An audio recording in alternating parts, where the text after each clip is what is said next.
Hey guys, Brian here. I've got another cleaning video for you with the brand new Marlin 336. Guys, this gun is a beautiful specimen of a classic and traditional 30-30. Marlin's definitely knocked it out of the park with this. Very good job on it. I'm happy to see a classic version come out of the shop. Of course, we're all looking forward to more versions, darks and whatnot, but great gun. But today's video is not about this. I've got a full review coming on this very soon. Today's video is about the disassembly and reassembly for cleaning, as well as the Range of Point Precision M-LOK handguard. Now, to start things off, there have been a lot of questions about the new Ranger Point handguards and the compatibility with 336W rifles. Not going to happen anymore, guys. The styles have changed on the barrel bands, and this is the old style barrel band. It didn't work for all the different rifles out there. This is the new style barrel band, and this one is what everybody's using now. Well, it won't work on the 336Ws because the 336Ws during the Remlin days were basically an amalgamation of parts that weren't necessarily to spec. And that's what I've been told. So barrels tended to vary in thickness a bit, and that will make it where this barrel band will not work on it. There was a little more slop in the other one where it would work. This one's not going to work on it, so just don't count on this working on a 336W. So with all that out of the way, guys, we are going to get into our disassembly. First and foremost, make sure that rifle's clear. Once it's clear, we get all this stuff out of the way.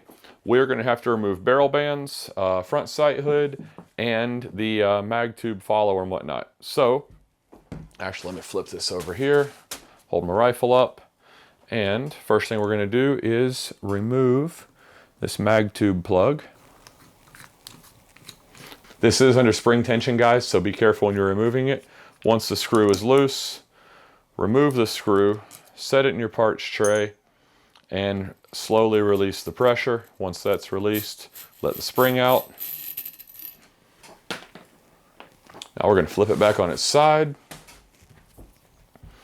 and we're going to have to knock that front sight hood off. Very simple with the rubber mallet, just a few taps, and it comes right off and into the parts tray. Okay, now we're going to remove our barrel bands. Again, guys, you want to use a proper bit for this. If you don't use the proper bit, you do risk slipping out, marring the finish on your rifle, and crying a bit inside. So just be gentle when you do it. That is one thing I actually did like about the Remlin days at the end, is they switched everything to Torx head screws. I know a lot of guys hated it, but you didn't have to worry about slipping out of the screw head or breaking the screw head on these itty bitty straight blade screws. I'm going easy on this screw on this barrel band because it is in there very snug, and I don't want to slip out and mar the finish on this walnut. It is absolutely beautiful. They did a phenomenal job with this, so I want to go as easy on it as I can. I used a 3/32 punch to push that screw out because I knew it was in there tight. And now we're going to use rubber mallet, and we're going to do some removing. Real quick, my mag tube is really snug in this front barrel band. So to avoid marring the finish by sliding it out, I'm going to pop my front sight off. It's a very simple removal with 2 screws, and that way I don't risk scratching that mag tube. Once it's a few years old, I might not worry as much, but this baby is brand new. I want it to look that way for a little while. All right, now we're going to slide that off of there. See, it's really on there. And there's my follower. Going to drop that in the parts tray. And now we're going to use a rubber mallet because these are usually on here pretty good. Just going to give this a few light taps. You can see it starting to move. There we go. Drop that in the parts tray, and handguard comes right off. Set that off to the side. All right, now it's completely disassembled to clean your mag tube, clean the barrel off, oil it up all the way around if you've been out in a lot of moisture, clean down into where the follower seats, just give it a good thorough cleaning. Now we're going to put it back together. So when you put it back together, you want to have the square side of your barrel band to the bottom, and the screw is a 3/32. We're going to get that on there. Now when you install the barrel band, you don't want it too snug because, not all rifles are exactly the same. You want it to have a little bit of play in it so that you can adjust around to fit the mounting holes on your handguard. So, looks like mine actually needs to be loosened up just a little bit and adjusted downward. So, there we go. That's where the tensioning screws really come in handy. You don't have to have this rock solid because you're going to be securing it with the tensioning screws. Same goes for the tenon models with an end cap.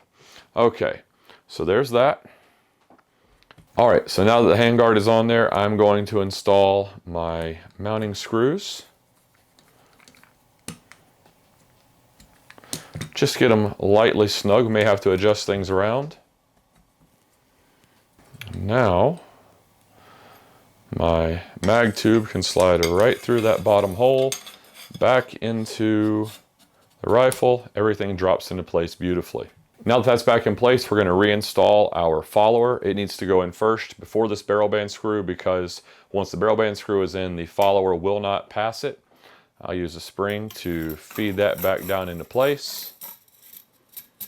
Now that it's in place, I will reinstall this barrel band screw to hold everything in place. And make sure everything is lined up. Screw it down, slow and steady. And now that it is in, I'm going to flip this back up on its back. I am going to continue to feed the spring in. And remember guys, this is obviously under pressure when you put this cap on here. Make sure you have proper side up so you can get your threads to seat. All right, now that that's in, see if I can hold it where you guys can see it.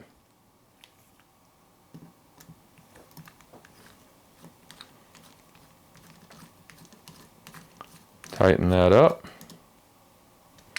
And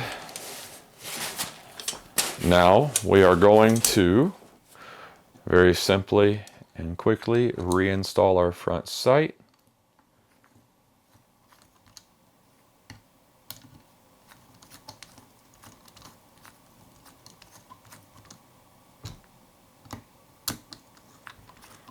You can reinstall the shroud if you wish. I don't like them because they block a lot of your vision. It's just a big blob up front, so I'm not going to do that. And the last thing to do is going to be install the tensioning screws on the side of the handguard to keep it in place and properly aligned. So they are a 5/64 Allen, and this is just a slow and steady process. We got 4 of these to do, 2 on each side, 1 on each side of the barrel band, and 1 back at the receiver. And you don't want to torque these down at the very beginning, you just want to get them started.